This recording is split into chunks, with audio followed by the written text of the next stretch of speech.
First time I did the show, I forgot to record it, and I was completely cheesed after I went back to take a look at it when I was done. So here I am in my lovely little office in Manotick. Thank you for tuning in to Live with Lisa, this would be episode number 3. I was away last week at the Mortgage Center Conference in Mexico. That was lots of fun, learned lots, met lots of great people, and we had some pretty good insight on a lot of interesting topics. So look forward to taking part in that again next year. So what I wanted to go over today was the changes that were recently announced by the Government of Canada as far as the mortgage rules and what we're going to be looking at for lending guidelines. There's a few misconceptions and a few gray areas that we're still not sure on.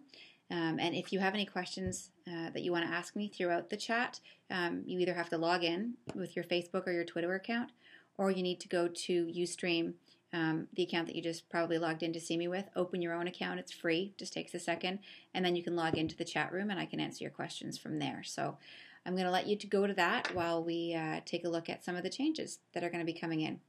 So basically, we'll start off with the amortization. So we used to be able to do 40-year amortizations about a year and a half ago. That was lowered to 35 years. Now, as of March the 18th, maximum amortization on insured mortgages is going to be going to 30 years. Now, the key there is insured. Just like uninsured now, conventional mortgages, if you don't go over 80%, there are still lenders who actually will do an amortization up to 40 years. So you will still be able to get, we hope and we think, and we're pretty sure that you'll still be able to get an amortization at the 30-year mark or anything over 30 years to 35 and even 40 years with specific lenders after the March 18th changes. The key is that an insured mortgage, so CMHC, Genworth, Canada Guarantee, any of those mortgage lenders, mortgage insurance companies, we're going to be capped. It does say government insurance. Genworth still does go up to 35 years as far as I'm aware for their insurance product. It's just a matter of finding a lender who'll do that under the insured side. So that's one change that's coming. The other major change, and one that I don't necessarily agree with, and I will go on record saying that, is that they're going to be lowering the maximum refinance amount percentage to 85% loan to value. That means that you can no longer refinance past 85% of the value of your home. Now, I think I understand some of the concept or some of the idea behind why the government is looking at doing that. The reasons I disagree is that I really think we need to be looking at paying attention to more of the credit card debt and the unsecured debt, the credit cards, the stores, the department stores, all of that outside debt that the Canadians are currently carrying at astronomical interest rates. I mean, we're looking at 18, 20, 26%. People just aren't able to pay these off. When we're able to roll some of that debt into your mortgage, we're really able to save you on interest, first of all, and we're able to lower your payments. People are better able to manage their money in that regard. So although I do understand that we want to make sure that Canadians are all safe, whoops, forgot to pause that. My phone, sorry. We want to make sure Canadians are safe as far as what they can carry and what they're paying and not losing their homes and basically losing their shirts because of debt. I still think we need to focus on other things, other issues besides just making quick fix changes to mortgages. We really need to look at outside financing because it makes a huge difference to what people can pay as far as interest costs. It's not going to affect a whole lot of people as far as that 30-year thing is concerned, as I mentioned, but it is going to cut out a few people. It's going to cut down the amount of home you can qualify for because keep in mind, the longer the amortization, the lower the payment. So you can qualify for more home in that respect. Same thing on the refinance side. It's going to cut out those people who really want to look at getting themselves ahead and who really want to look at increasing their cash flow and saving on their interest costs because they do have outside debt and they've maybe amassed a lot of equity in their home. So, again, although the changes, I do understand why they're coming, it's not something that I really think is going to make a huge impact as far as helping Canadians in the direction that they want to go. So I keep hearing that, oh no, my volume's fixed. Okay, good. I'm glad everybody can hear me. All right, so those really are the only changes that we're looking at, although they are some pretty big changes. The banks are behind it, of course.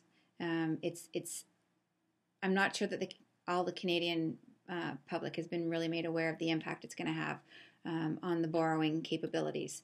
They've been talking about Canadians using their equity in their home as an ATM machine and just continually refinancing and using their funds that way. But I mean, really historically look at it. Canadians have always spent a lot of money. We've always had a high frequency of spending, but I don't think that anyone is really in that hard of a position because of it, because we've always been able to help manage that.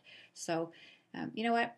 Okay, I understand you don't want to have people refinancing up to 95% of the value of their house, but I personally think that 90% is a reasonable limit that we should probably be sticking with, but that's not the case. So, as of March the 18th, if you have purchased a home, you might be in a position right now where you've got a pre-approval and you've been pre-approved for an amortization of 35 years for an insured mortgage. So your mortgage might be up to 85%. You could be purchasing a home up to 95% and you have only 5% down and your amortization is 35 years. You have to have an accepted offer to purchase and an approved mortgage before or by March the 18th. Now, March the 18th is that cutoff date. However, I will warn you that the mortgage insurance companies have already started making changes, and some lenders have as well. Some have already adopted the changes. They're not waiting until March 18th.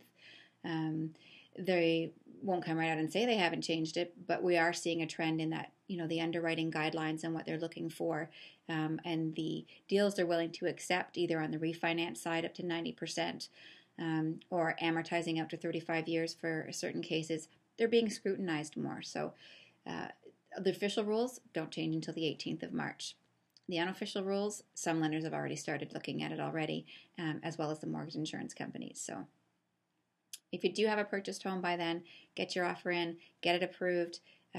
Don't make any changes, though. So that's important. If you're not dealing with me or one of my mortgage brokers, Ottawa agents, it's important to know that the person that you're dealing with may not tell you. You need to make sure you don't make any changes to that purchase agreement once you've accepted it. Because after March the 18th, if we've approved your financing and you've decided, no, now I want to go and I want to put down less or I want to put down more, make any kind of a significant change to the deal, it may not be approved as it was under the old rules. So it's important to make sure that you're getting the approval that you want. You want to go with a fixed rate, go with a fixed. If you want to go variable, stick variable. But you need to make sure that you're not making your changing your mind as far as your deal is concerned after the March 18th date. So just keep that in mind. It's really important to make sure that you don't have those changes coming in after. So that's really it on the change front. A little bit about interest rates. Again, I get asked constantly fixed rate versus variable rate. I still look most often at variable rate mortgages for most clients when we're looking at managing it for them. So if we're looking at using our inflation hedge strategy, we'll employ that, making sure that we adopt your mortgage and making sure that you're staying ahead of it. The inherent shock or the inherent risk you're taking in going with a fixed rate is looking at your payment shock.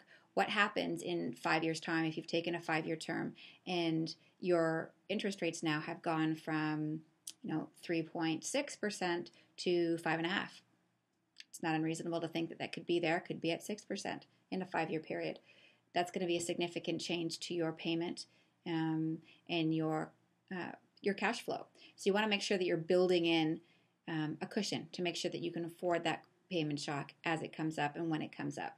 You know what? Increase your mortgage payment a little bit every year. Pay down that mortgage a little bit more every year if you can. Even throwing $100 at your mortgage principal as far as getting it paid off faster is really going to help you get ahead of the game and get into lowering your payment shock once your mortgage comes up for renewal. A few other things that we've been seeing recently, a lot more activity starting in the purchase side of things. We're doing a lot of refinancing now.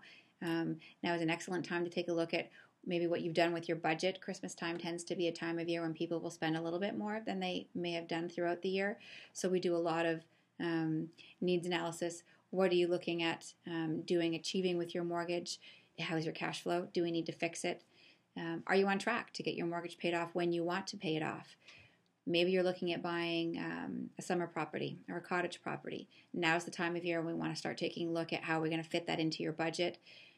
Do you want to start getting pre-approved for that purchase? Those are all the kinds of things that, January comes around and we get a mishmash of purchases and refinances, people looking at vacation properties. So refinancing is a really hot topic right now. A lot of people looking at rolling in that unsecured debt. Again, if you want to look at doing that, you want to make sure that you're talking to your mortgage broker. Give us a call. We want to make sure we get you in before that March 18th deadline. Once again, no guarantees, but there are quite a few lenders who are still going up to the 90% mark and not making that change until they have to. So you can always get a hold of us, and I know I normally say this at the beginning of the show, lisaterrio.com. Similar to where you are here, you can find the connection through my page as well. Phone number 613-860-1825. What I think I'm going to do on future shows is look at starting with a topic as I had done here, and hopefully we won't have the same technical difficulties as we had as far as sound and sight and all that kind of fun stuff going forward. I am going to get a banner made for the bottom of the screen so that you can have my contact information readily available. And I'm really looking at getting the questions and everything up faster. We're having problems now. I'm having problems with the chat. I'm getting emails that the chat's not working. So anyway, it's going to be a quick and very short show today, only because we had so many problems at the beginning. Don't have a whole lot of questions coming in again because the chat's not working. You can email them to me too if you want, lisat@mortgagebrokersottawa.com. But I think given the difficulties we had at the beginning of the show, I'm going to cut my losses. I'm going to wish everybody an awesome weekend. And if you do have any questions that you want me to answer for next week's show, or any questions you'd like me to answer on my blog, please do send me that email, lisat@mortgagebrokersottawa.com.